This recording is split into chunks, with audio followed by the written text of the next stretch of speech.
The finish line blurred into a haze of cheers and sweat, but all I could hear was the crack of my own heart splintering as Jordan's voice echoed behind me.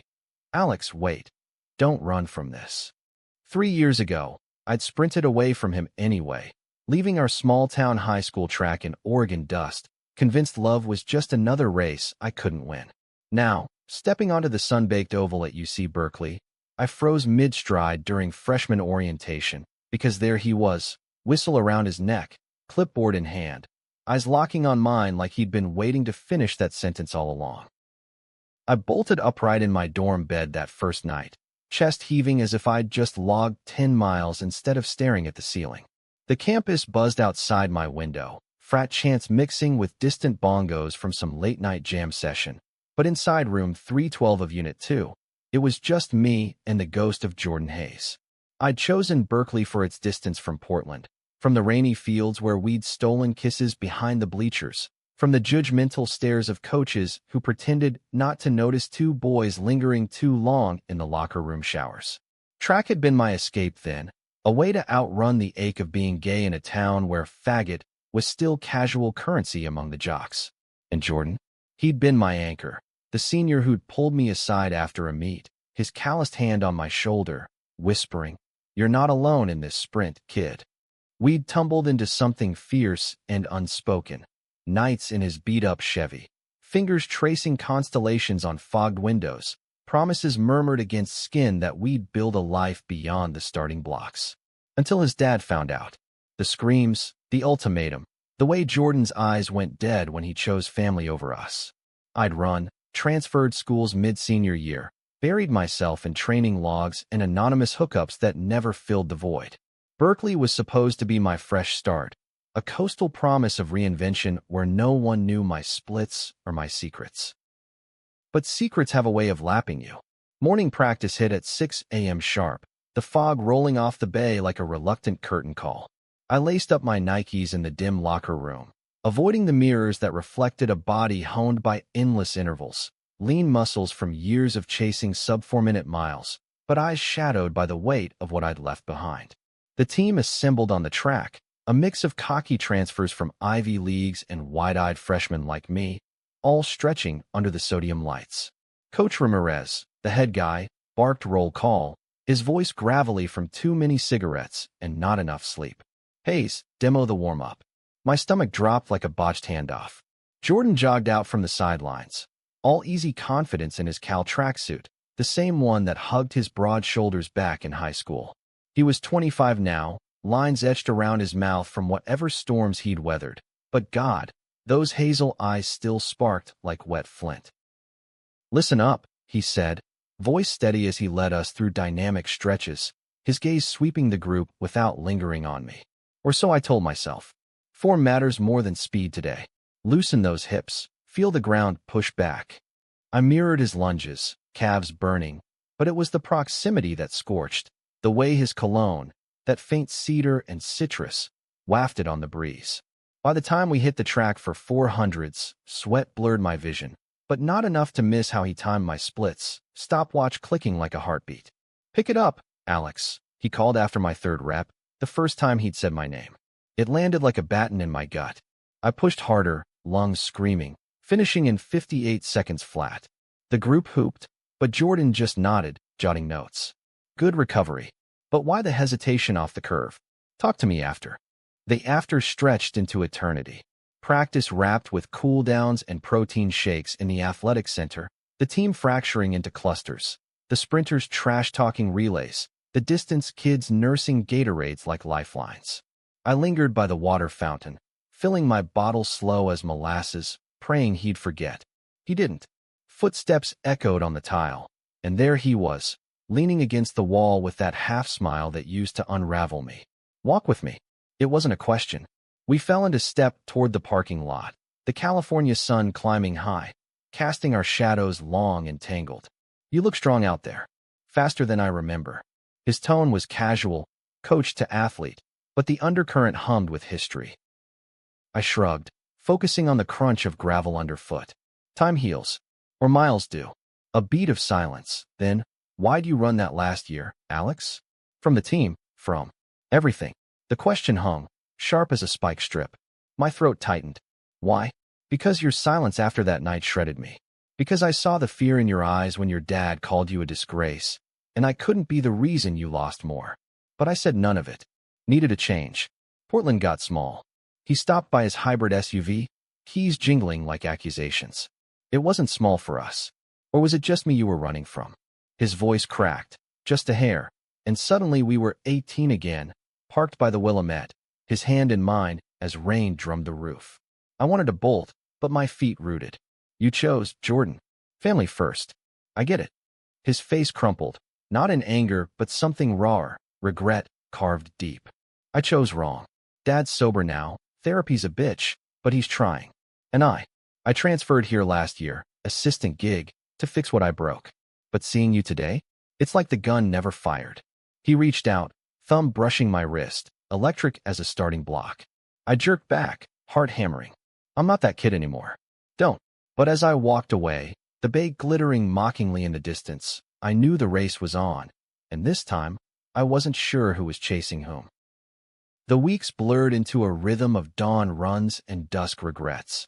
Berkeley's eucalyptus-scented hills becoming my confessional. Team dynamics settled like sand in a timer.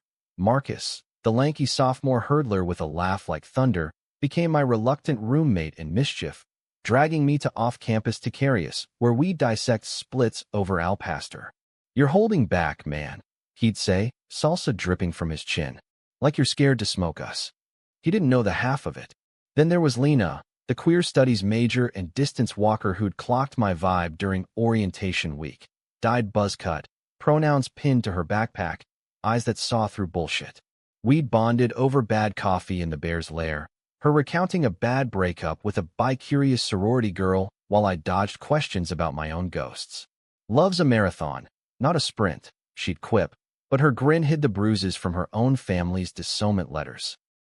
Jordan kept his distance on the track, professional to a fault, corrections clipped, feedback focused on form, not feelings.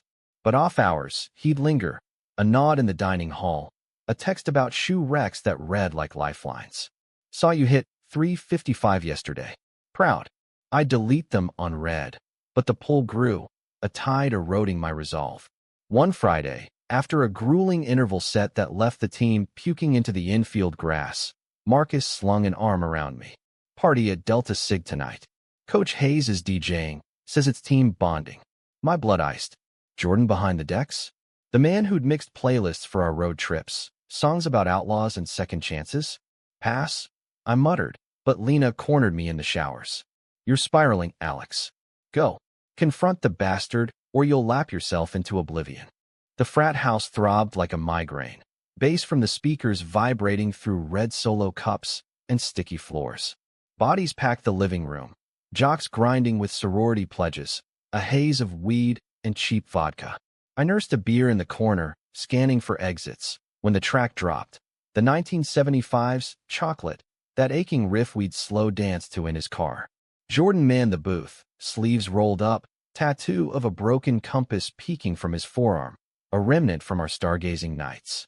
Our eyes met across the chaos, and he cued the next track deliberate, slow, a plea in vinyl. I pushed through the crowd, heart thudding louder than the hi-hats. This a game, I shouted over the music.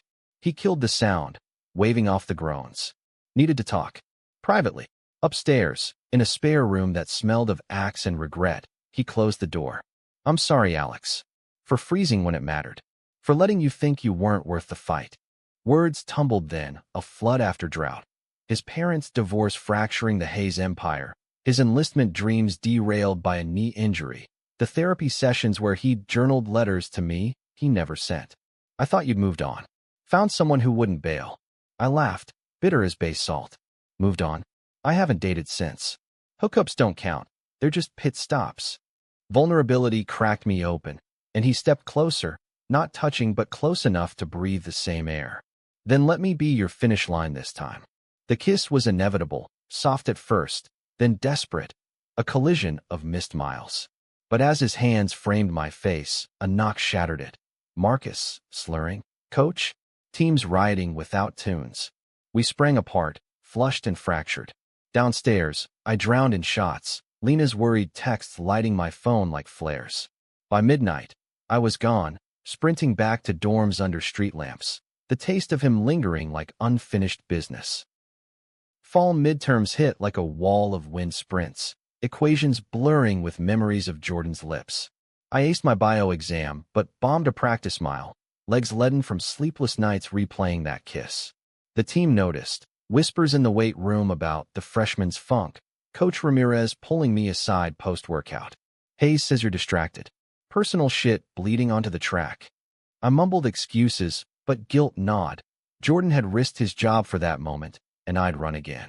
Lena dragged me to a support group on campus, Queer Athletes United, a circle of chairs in the rec center where stories spilled like sweat.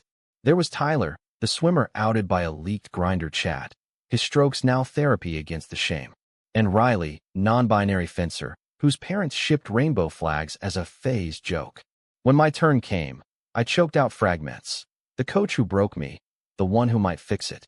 It's him, isn't it? Lena murmured later, over vegan burritos. The new guy? I saw you two at the party. I nodded, defeated. But the team's got eyes everywhere. Prejudices simmer.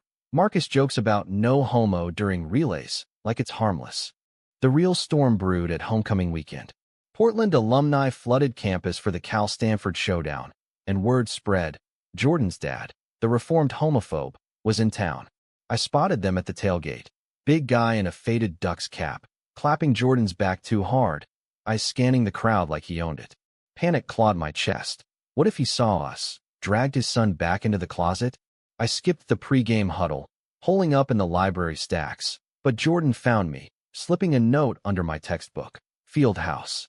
Now, the old gym loomed like a relic, dust motes dancing in slanted light. He paced the bleachers, agitation etching his jaw. Dad wants to meet the team, including you. Says he's proud of the work we've done. Sarcasm dripped. Proud? After he called you a predator? Jordan winced. He's changed. AA meetings, books on allyship. But I need you there. As my athlete, nothing more. Please. I went, armor up. The barbecue crackled with brats and banter. Mr. Hayes holding court with stories of Jordan's glory days. When he shook my hand, grip firm, his eyes held no venom, just curiosity. Heard you're the one pushing my boy to nationals. Keep him honest. Later, alone by the coolers, he cornered me. I fucked up back then. Blamed everyone but myself for my marriage crumbling. Jordan's stronger than I ever was. Love's fierce. Don't let fear win twice. It was absolution I hadn't sought, cracking my defenses. That night, post-victory bonfire, Jordan and I stole away to the marina, waves lapping like whispers. He's trying, Jordan said, hand in mine under the pier's shadow. And I am too. For us. We talked till dawn. Dreams of post-grad life. Me coaching inner-city kids, him scouting talent, building blueprints on salt air. But as fireworks popped overhead, a text from Marcus lit my screen. Dude, saw you with coach. WTF? Team chats blowing up. The misunderstanding ignited. Rumors of favoritism, whispers of special training sessions. Monday's practice was a minefield. Glances slid my way like shivs, Marcus avoiding eye contact during drills. Jordan sensed it, calling a team meeting mid-session. Rumors are faster than you lot on a good day. Personal lives stay off the track. We're here to run, not judge. But the damage festered. Lena pulled strings, hosting an impromptu panel with the group. Guest speaker a pro runner who'd come out mid-career, sharing scars from sponsor drops and fan hate. Prejudice isn't a wall, he said, voice steady. It's wind resistance. Lean into it. Inspired, I confronted Marcus post-weights, cornering him by the squat rack. Saw something? Say it to my face. He flushed, shifting. Look, man, it's not. I mean, coach is straight edge, right? But you too. It's weirding people out. The confession hung, laced with his own buried fears, closeted vibes I'd clocked in his late-night Tinder swipes. Weird how? Like gay weird. He deflated. Yeah, my brother's thing wrecked my folks. Just, don't make it our problem. Friendship teetered, but honesty bridged it. By week's end, he'd apologized over beers, admitting his jokes masked envy for our team's unspoken bonds. Thanksgiving loomed like a false start, campus emptying into family orbits I dreaded. Portland called, Mom's turkey, Dad's awkward hugs, but Jordan's invite anchored me. Join us in the city. Dad's hosting neutrals. I flew home instead, stealing for the Inquisition. Mom, ever the empath with her yoga retreats, since the shift. Who's the spark, honey? Your letters glow. Over pie. I spilled. Jordan's return, the team's tension, the fragile hope. Dad grunted. Fork paused. Coaches and athletes? Messy. But love's not a rule book. It was the closest to approval, a quiet evolution from his early phases dismissals. Back at Cal, rejuvenated, I hit the track with fire, shaving seconds off my 1500. Jordan watched from the sidelines, pride blooming in his smile. But climax brewed in the form of regionals, stakes high, scouts circling, and an anonymous email to the athletic director. Unethical relationship between Hayes and freshman Ramirez. The accusation landed like a false start DQ, pulling Jordan into HR hell, his job on the line. Panic surged, but so did resolve. I rallied the team. Lena scripting a petition, Marcus gathering signatures in the dining hall. It's bullshit, he declared, voice carrying. Coach pushes us harder than anyone. Personal crap? Irrelevant. Tyler and Riley amplified. Social media threads weaving allyship from isolation. Jordan faced the inquiry alone, transcript stark, denials of impropriety, emphasis on mentorship. But the real testimony came from us, letters detailing his integrity, my growth. Cleared, but bruised, he emerged quieter, the scandal a scar on our secret. That night, in his off-campus apartment overlooking the bridge, we shattered the distance. No kisses, just truths. I almost quit today, he admitted, head in hands. For you.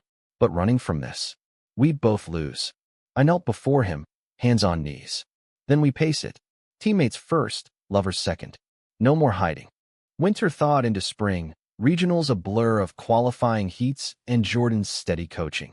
Eyes meeting across lanes like Morse code. We qualified for nationals, the team a unit forged in fire, prejudices peeled back layer by layer.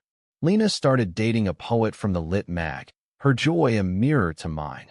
Marcus came out to his brother over spring break, their reconciliation a text chain of memes and relief. My own arc crested at the big meet in Austin, stadium roaring, gun cracking, legs churning through lactic burn. I crossed third, personal best, collapsing into turf as Jordan's arms lifted me, hug platonic but electric. You did it, he whispered, crowd oblivious. Back in Berkeley, under cherry blossoms shedding pink confetti, we walked the arboretum paths, hands brushing free of shadows. Why'd you really run that first time? I asked, echoing his old question. He stopped, cupping my face. Fear. Of losing you to my mess. I leaned in, foreheads touching. You won't. We're in this relay now. Yet drama lingered, a final twist in the tale of us. Summer internship pulled me to a track camp in Seattle, Jordan staying for grad school apps. Distance tested, texts turning terse amid my mentoring kids who mirrored my younger self. Scared, swift, searching. One night, a call. Miss you. But there's this recruiter sniffing around, hinting at conflicts if we. The unsaid loomed. Go public. Risk his career. Heartbreaks echo. I flew back unannounced, finding him at our old pier, waves crashing judgment. I ran once, I said, dropping my bag. Not again. We talked till stars wheeled, deciding on patience. Dates disguised as study sessions, love letters and training logs. Prejudices? They faded with visibility. Team barbecues where we cooked side by side. No winks needed. Friendships deepened. Lena's wedding toast years later crediting our found family for her courage. Marcus, out and proud, crediting me for the nudge. By senior year, Nationals gold hung in the trophy case, my name etched beside Jordan's coaching credit. We'd built something unbreakable, not a sprint, but an ultra, endurance born of stumbles and surges. That first heartbreak? Fuel for the fire. And as we stood on the podium, medals clinking, his hand found mine in the flashbulbs. No running left, just running toward.